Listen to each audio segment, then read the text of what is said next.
Hello, hello. It's the Japan Zoominar from UC San Diego. It's February 21st, 2023. Actually, in Japan, it's February 22nd. Ohayo gozaimasu. We are here at UC San Diego. I'm Ulrike Schaede, professor of Japanese business and director of jfit, the Japan Forum for Innovation and Technology. And while people still are taking their Zoom seats, let me briefly introduce our school. You can find information about the School of Global Policy and Strategy at gps.ucsd.edu. And information about our Japan activities are at jfit.ucsd.edu.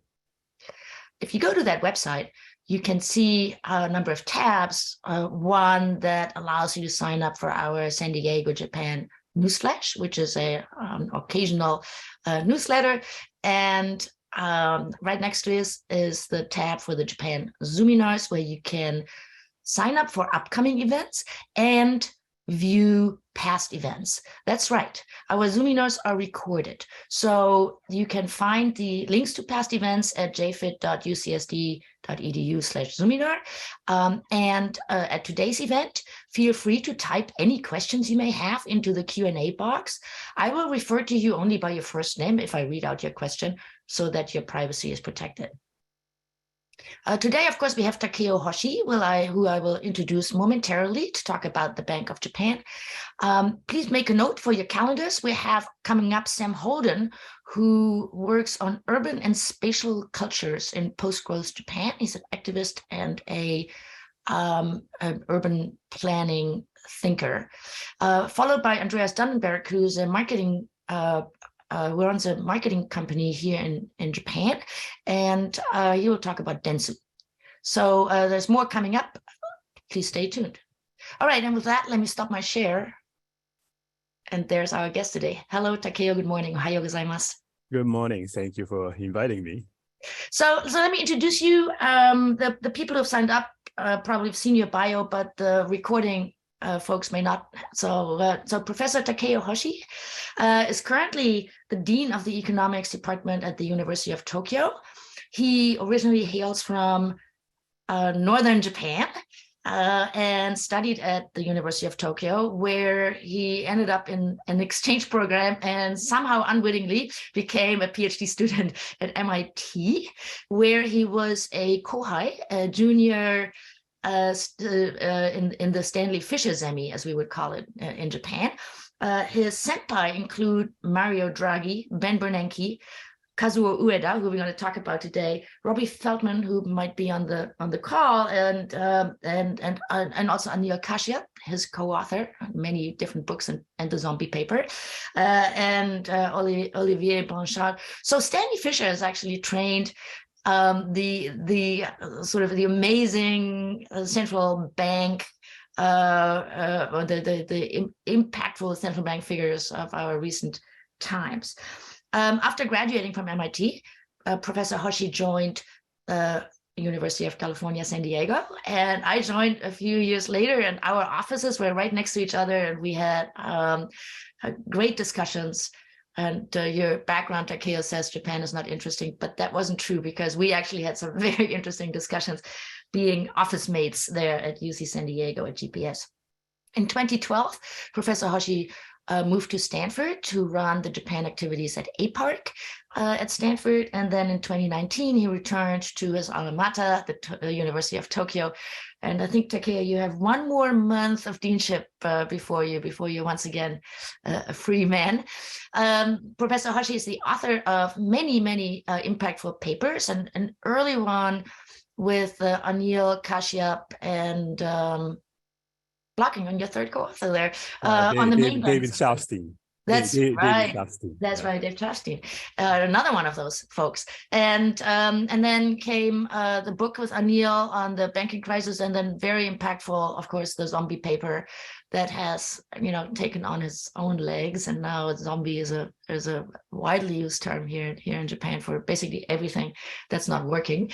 But I know, Takeo, I think you were the one who coined that, because you've always been into dead men walking. So welcome, and thank you for joining me today. Okay, thanks, Ulrike. It's really nice to be back at UCSD, where I spent a great 25 years, overlapping with Ulrike for 22 years or something like that. And so today, let me start by sharing my screen, my slideshow. And is this working? Okay. So let me start by an advertisement. This is my book with Takatoshi Ito. Taka was not a student of Stan Fisher, but he was at Cambridge, Massachusetts as well. He's a Harvard PhD and studied macro, so he was pretty sure influenced by Stan Fisher as well. And my book with Taka, the second edition of the Japanese economy, is now available not only in English, but in Chinese version, it's now available. And will soon be available next month in Japanese version. And many of you may have read the English version already, but if you haven't, and if you want to learn more about the Japanese economy after today's session in your favorite language, you can read our book. Okay. So today, we will be talking about the Bank of Japan and Kazuo Ueda, as Ulrike mentioned, my senpai, and other vice governors or the candidate for the vice governors whom I also have been friends. And also we will be talking about more importantly than people, what challenges lie ahead for them at the BOJ. Okay, we will be talking more about the challenges of the BOJ than their personalities. So I want to start by looking at some recent numbers in the Japanese economy and elsewhere to set the background for a discussion. The first is inflation. As many of you have noticed, the price level has been rising everywhere. And initially, Japan looked different. But even in Japan, inflation seems to be bad. So if you look at the figures here, for US, UK, and the Euro area, the inflation started to go up at the beginning of 21. In Japan, there was pretty much nothing in 2021, but starting at the end of 2021 and continuing on to 2022, the inflation seems to be picking up. So it looks more like today Japan was just behind other advanced economies by roughly a year, rather than Japan is completely different. But we can discuss that. The next is interest rate. And here I show the overnight interest rate, very short-term interest rate for Japan, US, UK, and the Euro area. And the central banks, other than Japan, other than the BOJ, have been raising the interest rate to fight the inflation. And here, the BOJ is still an exception. It continues its loose monetary policy, at least judged by, or there were several aspects of the monetary policy, but regardless of which instrument you look at, the BOJ seems to be still an exception. It continues its loose monetary policy. And the third number we look at is yen-dollar exchange rate, which relates closely to the monetary policy, the interest rate policy. And since the Federal Reserve raised the interest rates in the US, while the BOJ continued its zero or negative interest rate, depending on which interest rate you look at, the yen depreciated rapidly.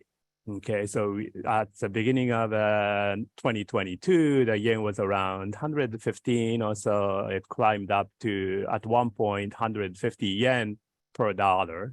This is great for people who travel to Japan, like what Ulrike is doing right now. But for Japanese consumers, this is not great. Japanese exporters, which should be good. But many people in Japan seem to be very upset about the yen depreciation, and all the people, including politicians, business people, consumers, blame the BOJ for enyasu, or cheap yen. And 10 years ago, if you remember, if you have been following the Japanese monetary policy, towards the end of the term of Governor Shirakawa, exactly 10 years ago, everyone blames the BOJ for endaka, or expensive yen.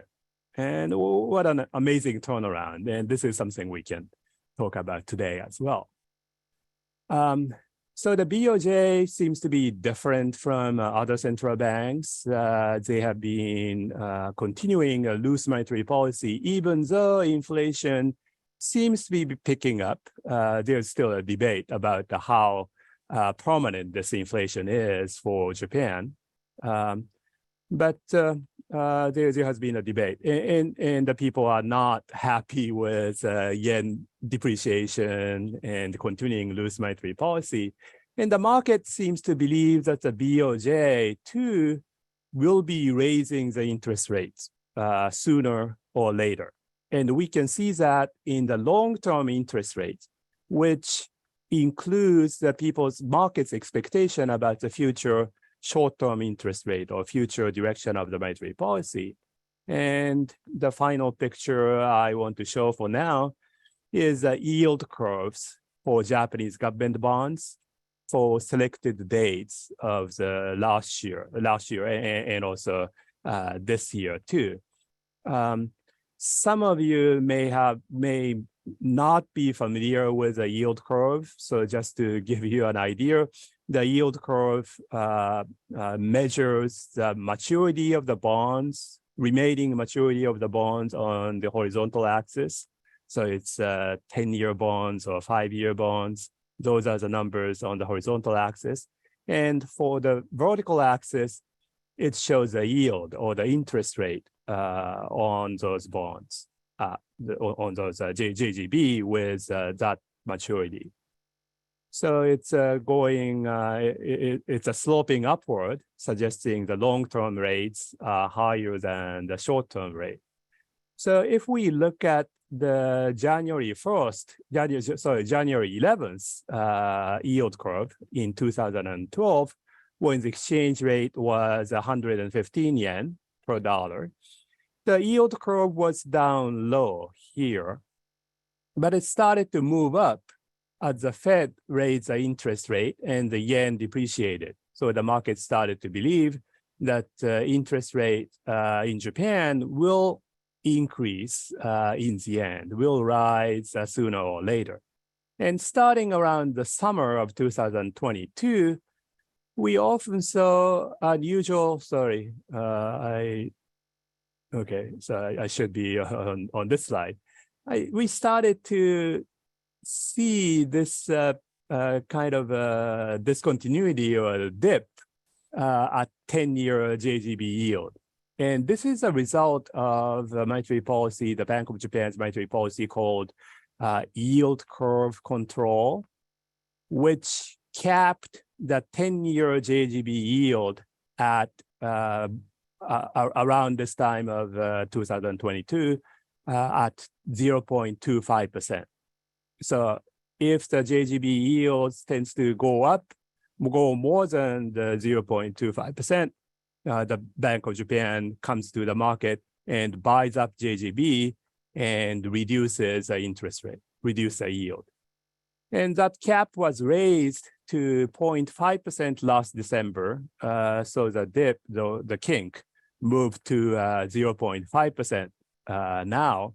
But the figure still looks not quite smooth or strange. And the market the market seems to want to go above 0.5%, so suggesting there's a substantial stress in the market.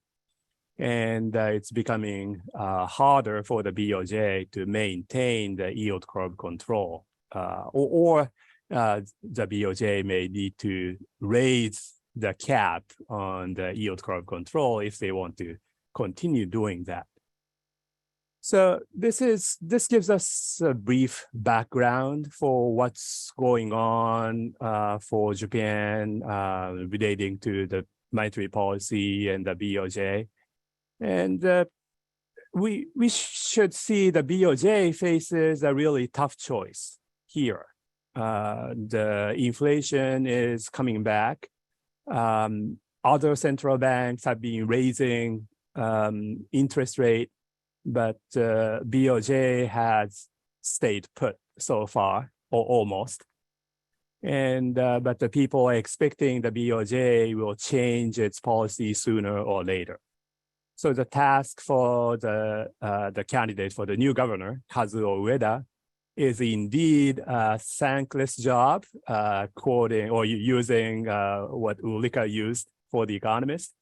And I think that's really the right word to use here. It's a thankless job. It's very hard.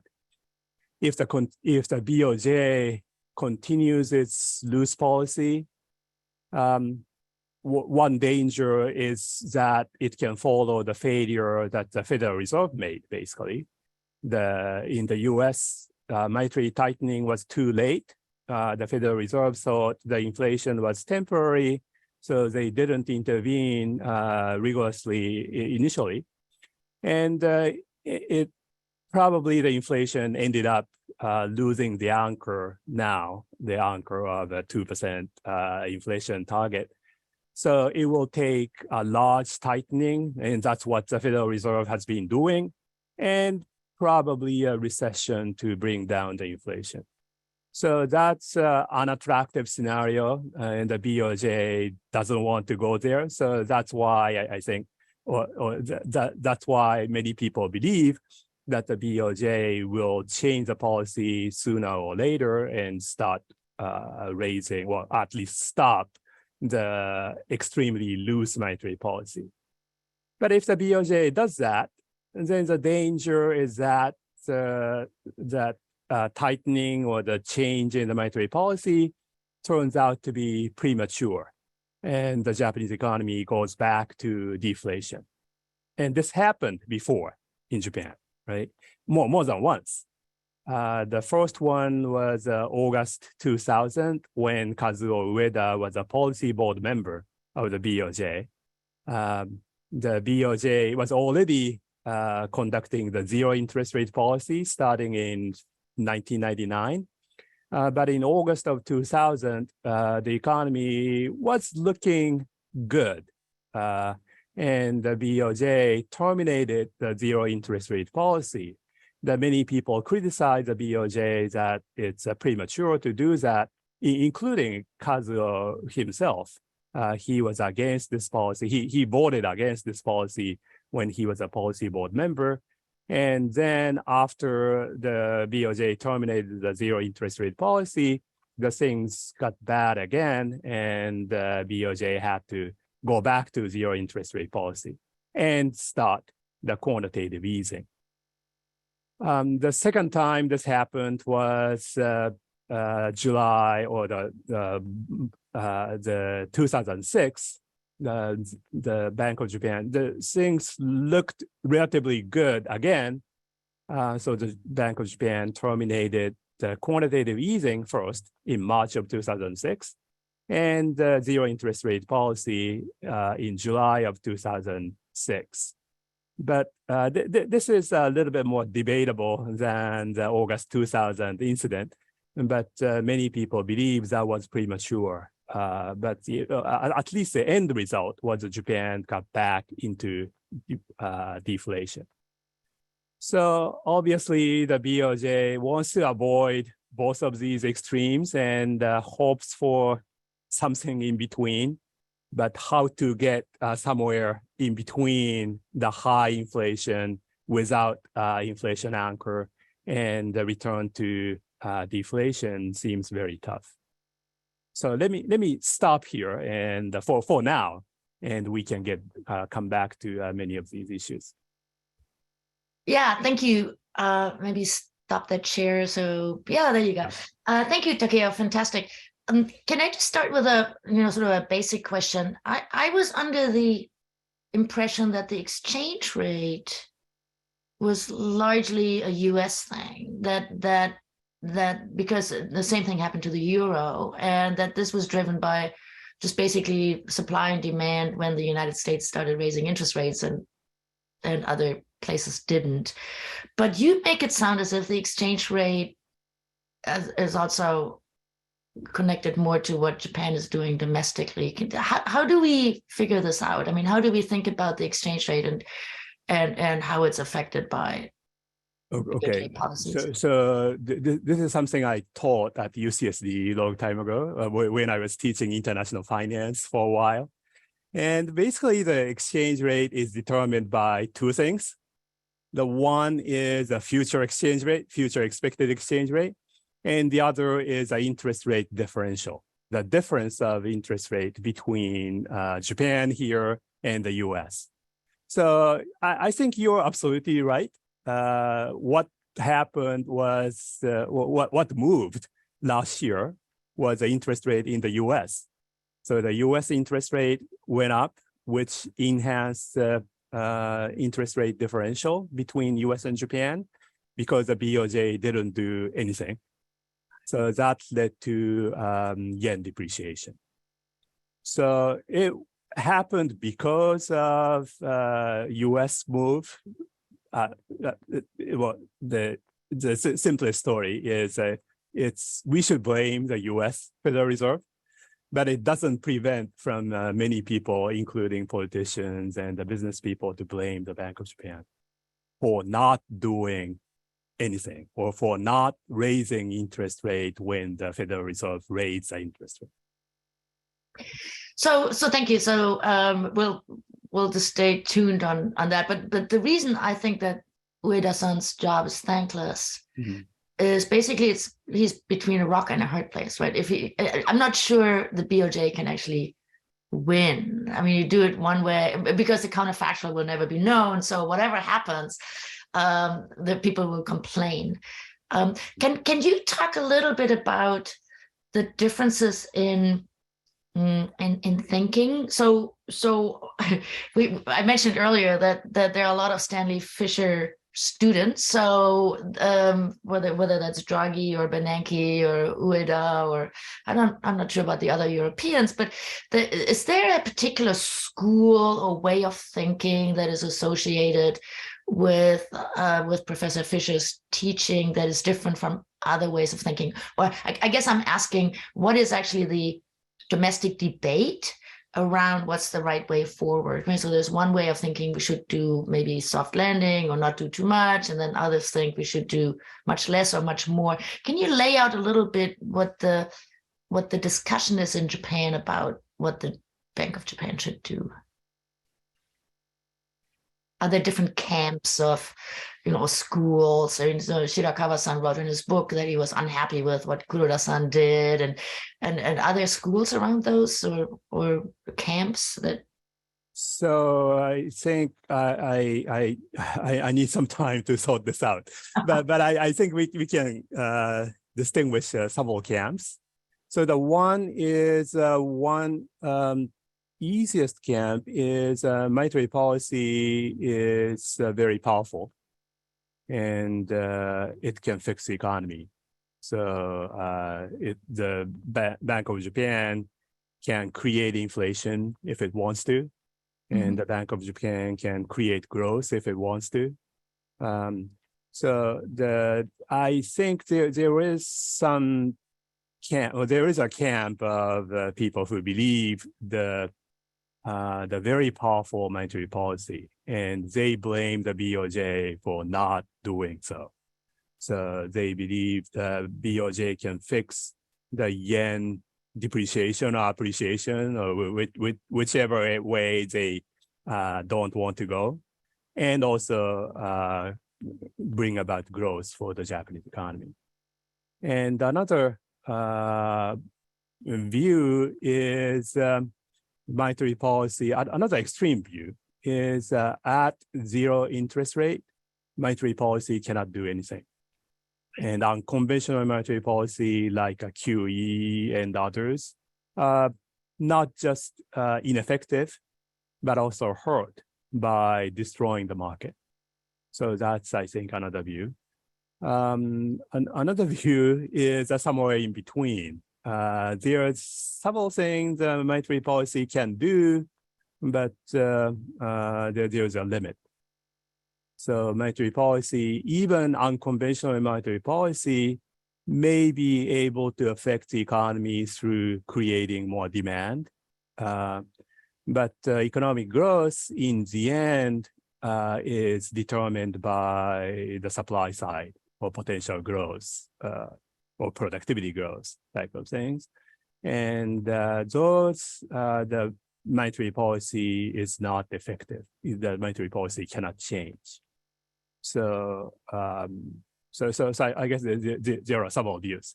And if I would put Stan Fisher's view or my view, which I consider to be the mainstream, is of course if you consider, if you lay out these camps as two extremes and one between, I come down to one between those two extreme views.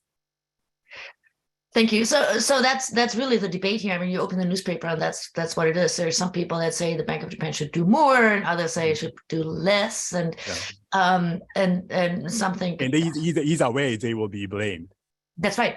Yeah. That's right. I mean, so Ueda-san cannot win this, right? I mean, there will be blame. I'm sure he's ready for that.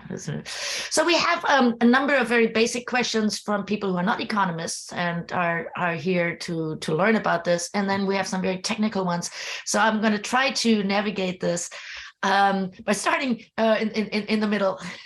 Our colleague Saori wonders what your view is on and the implication of monetary policy tightening on Japan's fiscal position. So can the Japanese government withstand a rise in JGB prices? I mean, what will that do to the fiscal burden? So is there also this other element of debt and how expensive that will be, and does that limit prospects for various expenditures, such as the defense budget or something? So if interest rates go up, what does that mean for the larger economy? So the short answer to Saori's question, if the fiscal situation can stand the tightening of the monetary policy. By the way, the very subtle technical point, it's a fall of bond price, not the rise. The rise of the yield and the fall of the bond price. But the short answer is no, it can't. So that would be a problem. And can I share the screen again? Yeah, sure, of course. Because I have a slide for that. Okay. So we are back to the slides. And the Japanese government forecast what happens to the debt situation in the future. And they always come down with a conclusion, well, the situation is tough, but it's sustainable. And so for the last 5 years or so, or maybe 10 years, the Japanese debt was forecasted to be stable, at least according to the Japanese government forecast, because they lowered the interest rate forecast. So this shows from various various forecasts for the debt done by the Cabinet Office in 2014, 2018, and 2023, I just picked up their forecast on the interest rate. Back in 2014, they were expecting the interest rate was going to move up to 3%. Thankfully, the actual interest rate went down, so that reduced. That was the government was able to reduce the interest rate forecast. And only with a low interest rate, Japanese government debt was barely sustainable. Now what's going on is these interest rate forecasts have been climbing up.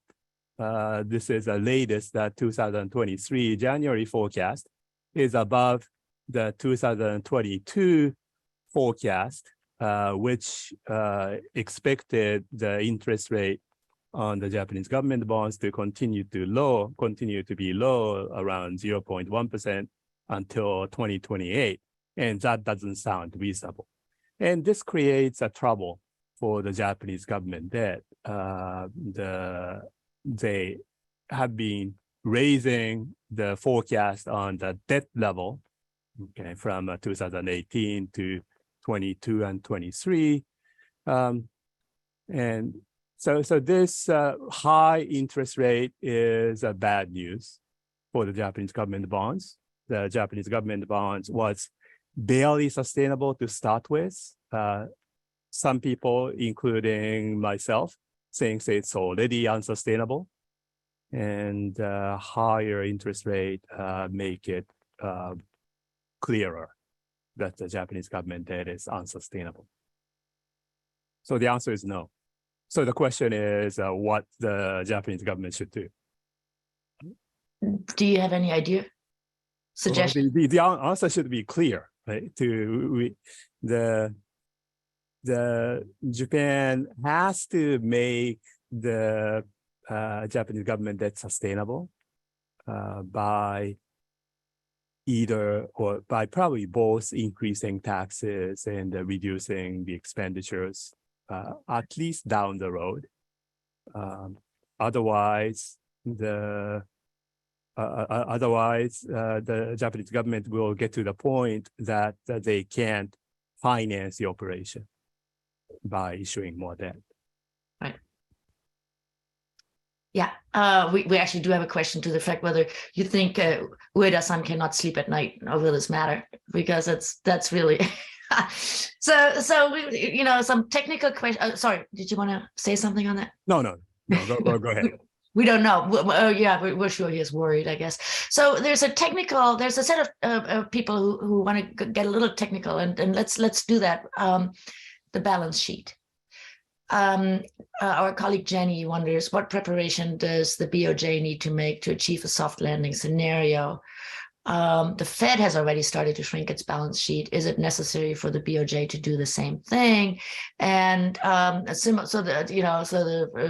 Richard wonders why you didn't mention the very thinly capitalized balance sheet, and there are a couple of others in a similar way. So can you talk a little bit about that? Tom also has a similar question about the BOJ balance sheet, which is now 5.5 trillion. Can it go to 10 trillion or so? Well, it can, but so the BOJ's balance sheet has government bonds or the government bonds and other securities on the asset side. And the liability side is money, basically. So if you combine just the central bank and the government, it's so the BOJ liability is eventually the government liability. So if we combine the central banking and also the government, the asset part, the government bonds, the value of the government bonds washed out. So as a government as a whole, I don't think we need to worry about that much. But I guess the question is BOJ's independence from the bank, from the government. And if they become insolvent, as I just mentioned, it becomes clear that they are part of the government, and that will make it harder to conduct the monetary policy in a responsible way. So that's something I would worry about, and that's something the BOJ should worry about. Well, there's so much to worry about. So yeah. So ideally, I think they want to start quantitative tightening, right, by getting out of the Japanese government bonds. But before they do that, the first thing they should do is to get rid of YCC, the yield curve control, and then try to reduce their balance sheets, and maybe then interest rate, the short-term interest rate hike. So and that partially, I'm not sure if they have time. So that's something we so do all at once, and right. So that partially answers Rick has a question. Do you think that Ueda-san's policy will differ from Kuroda-san's? Just a tweak, or will this be very different? What we're going to see next? So I think it depends on what we think the Kuroda-san's policy would be if he continued. Right? And I don't think Ueda-san's policy is very much different what Kuroda-san would have done if he continued past April. That is, well, Kuroda-san's policy would have faced the same difficulty. Right. And probably would have probably would come to a similar conclusion. So I don't think the difference between Ueda-san and Kuroda-san are very large. The times are different. The setting is different, and so the time is different, and the environment is different. Yeah. So Peter has a question on the debt. So we're going back to the debt for a moment, but all of these bad news. He wonders, what do you think of your classmates Olivier Blanchard's analysis that Japanese government debt may be sustainable after all because growth exceeds the interest rate? So that his statement, of course, he's right. But his statement is misunderstood. Oh. Okay. So if the growth rate exceeds the interest rate, then if the government is not running primary deficit, any level of debt is sustainable. Because of because debt payment, the payment on existing debt is growing slower than the economy. Right. So the problem is the government can outspend that trend, even if the growth rate exceeds the interest rate. The government can spend a lot and create deficit, the new deficit every year, to add to the existing debt, so that the debt grows despite the interest rate is lower than the growth rate. So there's still a limit. And Blanchard understands that. And if you read he has several papers, but if you read his paper, that's one thing he realizes. And one thing he worries most is the possibility of dual equilibria or multiple equilibria. That is, the debt is sustainable because the interest rate is low, and the interest rate is low because the debt is sustainable.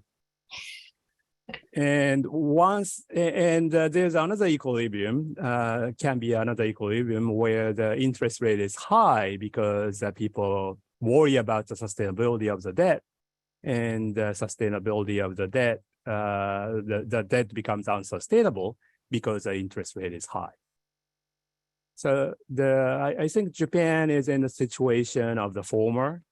The Japanese government has been enjoying very low interest rate despite the huge budget deficit because people believe the debt is sustainable. And something happens down the road to make the debt sustainable, so the interest rate is low. But it's I think it's possible that people or the market suddenly believes the government debt is not sustainable, which pushes up the interest rate even more than the currently happening in the monetary policy. And then the debt becomes really unsustainable, which leads to a higher interest rate, and it gets out of hand. And Olivier talks about this possibility as well. So I think his message is misinterpreted. I see. So, my takeaway from this part of the discussion is this is just really not good. I mean, either way, it's not good. This is not good. Well, we have been talking about bad scenarios. There are lots of bad scenarios. And this is not good for the BOJ because BOJ cannot do anything with government debt or the government fiscal policy. But they can complain. But so slight change of topic, but related to what the BOJ can or cannot do regarding the labor market. Craig wonders whether the BOJ has a mandate to manage unemployment like the Fed does, or whether you could talk a little bit about the differences. And our colleague Jean goes into the labor market in more detail. He asks, in December, real wages were actually positive. So we're talking about wage raises and labor, right? And I think you have a slide on the wages. So we'll maybe want to look at that. Wages are a huge topic in Japan right now. You open the newspaper and everybody's, talking, oh no, wages are not rising. And what do we do about wages? And are they on the cusp of going up? Jean wonders. He's curious about your thoughts about the future of the labor market, since you've written about this, and including in your book. Given the quirks of the Japanese labor market, do you think easy monetary policy can make a positive difference for real wages, or are there reasons to be skeptical about that? Oh, okay. So starting with the first question you asked, if the BOJ has a mandate for unemployment or economic growth, economic growth maybe, no, it actually doesn't. The price stability is the only thing the Bank of Japan Act specifies. So does the Fed actually have that mandate, or did we make that? Did the Americans kind of put that on the list of things the Fed should look at? The Fed should worry about. I actually don't know. I need to check that. But the Fed is considered to have a mandate for dual mandate for both price stability and unemployment, or the healthy growth of the economy.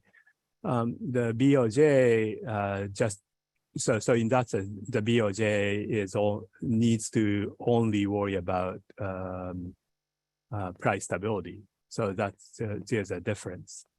But nonetheless, I guess if people believe the BOJ's policy created a huge unemployment, which hasn't happened in Japan, but people probably will blame BOJ regardless of the mandate. But so coming back to the wage, I also think the wage is an important issue for Japan, and wage is really a key for what will happen in Japan and what the BOJ can do to try to achieve soft landing. So as a possibility for the BOJ policy, I briefly talked about the two extremes, right? If they raise the rates that can put the Japanese economy back into recession or back into deflation, and if they continue to loosen, that can create a very high inflation, going much more than 2% of the inflation target. And I think there is a possibility of Japan is lucky enough to end up somewhere in the middle. So the inflation rate goes up just to 2% and stay there, or very close to 2% and stay there. So let me share my slide again. Okay. So going back to some of these slides. So this is a BOJ's policy board members forecast on CPI, and this is exactly or almost exactly what many policy members are hoping for, forecasting. So even though there is two extreme cases, they believe there's something in the middle, and inflation comes back down from 3% today to 2%. Or 1.8% in 2023 and 2024. So this would be good. And because Japan suffered from deflation or too low inflation for a long time, so some positive inflation around 2% would be very good. And one reason this hasn't happened, is that the price level in Japan didn't move. Even if, at the same time, the wages didn't move. Even though Japan experienced labor shortage for a long time, there was no pressure for the wage increase. And I have as you implied, I have a paper on this with Anil Kashyap. And basically, we have two reasons why the wages did not increase, even with a tight labor market in Japan. And one is both relates to dual market nature of the Japanese labor market. There are regular workers, full-time workers on one hand, and non-regular part-time workers on the other hand. The regular workers has a stability of the employment and and paid well, and also gets a lot of other benefits.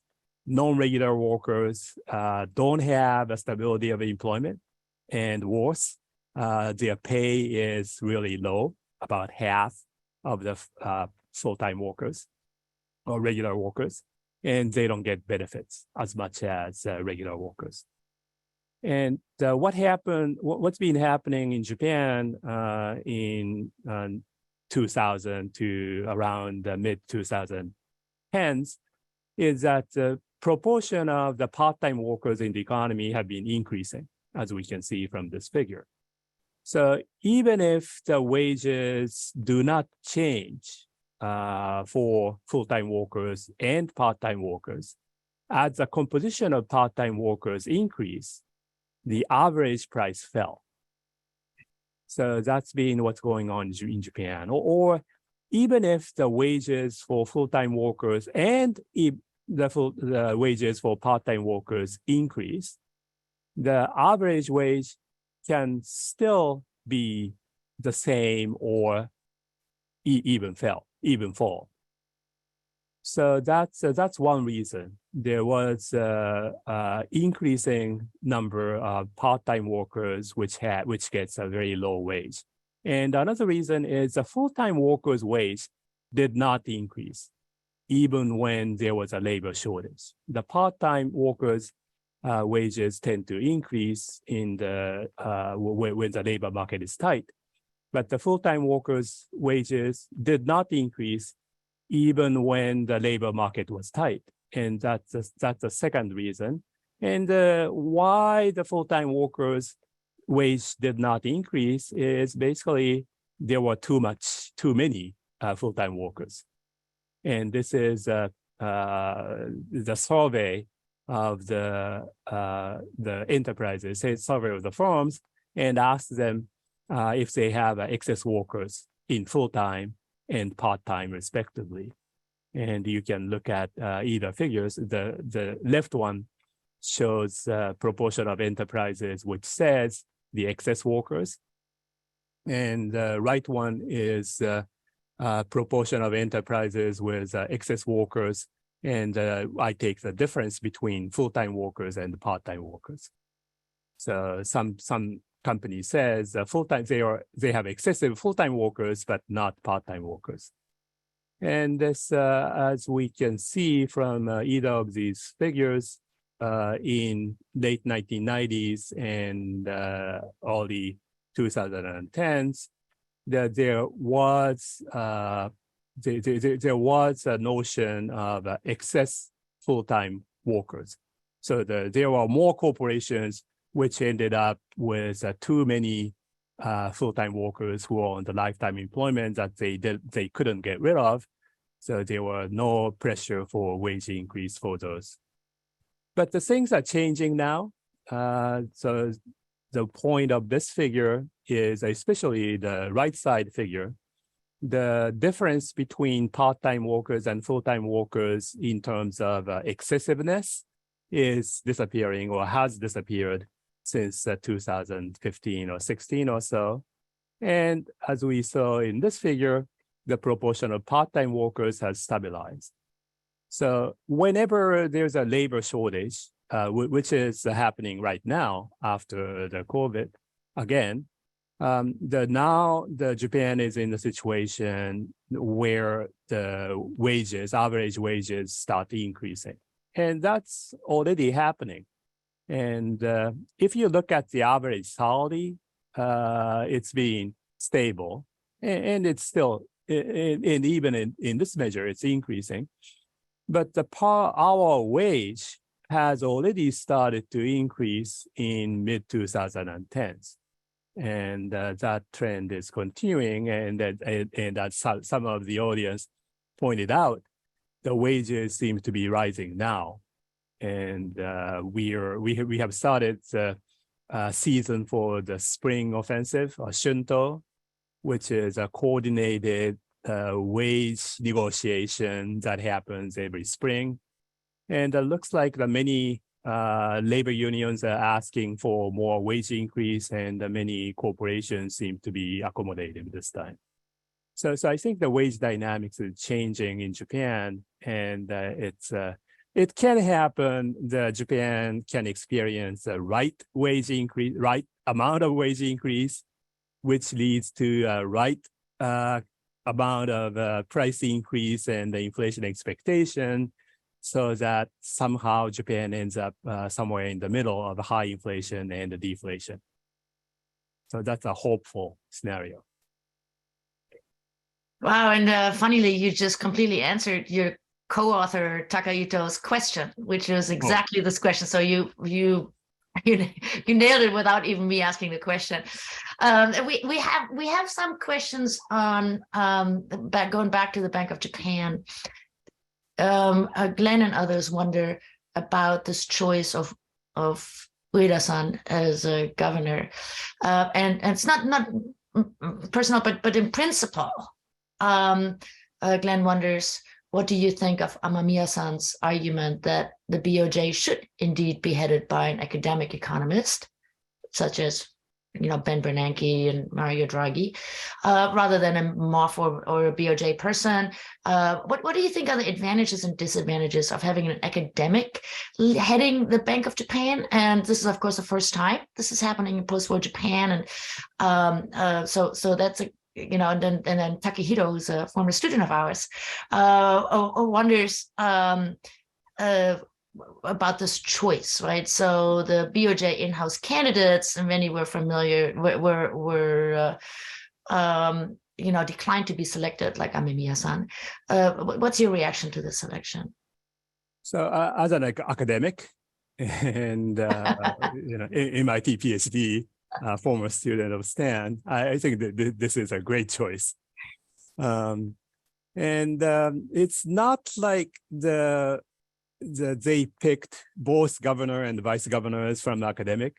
It's a governor, and we will see if it makes a difference or not. But I think the one good thing about having an academic at the top is you can at least try to check what economics says about the policy.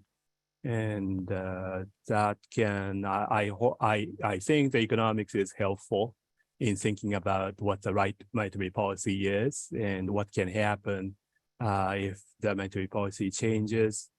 At least having academics bring in the view which is not influenced too much by the government or the central bank bureaucracy. So that I think is good. And also, if you look at the vice governors, they are from, or one of them, Uchida-san, is from the BOJ. So it's the BOJ is represented there. And also, Himino-san is from FSA, or formerly the Ministry of Finance. And also he's been into banking regulation or financial regulation internationally. So I think as a team, this is a very good team. Yeah, so Jill footnotes this with saying confidence and leadership in the economy is so crucial and messaging is crucial. So do you think that the messaging will be different going forward with this new team? Or is this any comment? You know Kazuo so well. What's your expectation about him making public announcements and that sort of thing? So, well, we will see. I'm not sure, but I think this is a nice opportunity, as you said, to change the type of messaging, and especially with respect to the government. So there's this notion that Kuroda-san, the Governor Kuroda, was at the Ministry of Finance, and he was sent in by the Prime Minister Abe to influence the BOJ policy. So he was on the side of the government. So that may have constrained his ability to have a tough stance on the government budget deficit or the debt problem that we discussed.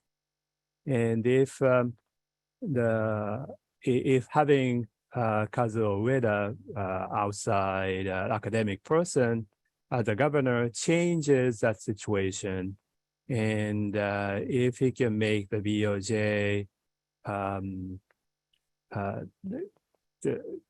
encourage the BOJ to discuss more with the government and pressure the government or convince the government that the government debt is really a problem and that's something we need to do, that would be a good change. And I think there's opportunity to change the way the BOJ dialogues with the government. So we have a number of questions that are sort of nice wrap-up questions. There's, of course, always our mentor, Hugh Patrick, who's listening in, and he always wants to know what you worry most about. But that gets us into a sort of negative final note. So let me ask Jenny's question, which is, where do you rank BOJ monetary policy among the larger economic policy changes facing Japan? I mean, there are lots of tough policy challenges, apart from reducing debt, which we've mentioned. So, I mean, if you had to rank order all of the policy, challenges, is monetary policy even that important? And Takehiro wonders a similar thing. You mentioned you're in the middle of these policy camps. What do you think is a top challenge for the overall Japanese economy? I think all of the above. I mean, all of these policies are important, and it's a good thing that Kazuo Ueda doesn't have to do all of those, or Prime Minister Kishida doesn't have to do all of those. Now, we have many policymakers, and they can share the burden and work on the various policies on many fronts. They need coordination, I believe. But it's not that there's one important policy and, well, there may be some important policy and less important policy, but I think the monetary policy is one of the most important policies. In addition to fiscal policy, the government debt, competition policy, I think is also important. Environmental policy is also important. And all up there. And Hugh's question would be, what are you, separate from policy maybe, what's your biggest concern looking at the current Japanese situation? So the biggest concern or the biggest area that I'm interested in is a competition policy. So because that's where Japan has been behind. So we need more competition in the Japanese economy to make it more productive. But that's a whole another talk. That's a different occasion, and we should pick this up because the Zero Yushi, which is this basically welfare handouts to mini zombies, like the small farms that are not really that productive, but hog resources, as you've pointed out, that's also going to be affected by interest rates going up. And so we'll need to come back to that, because unfortunately, time is out for today. We've filled the hour.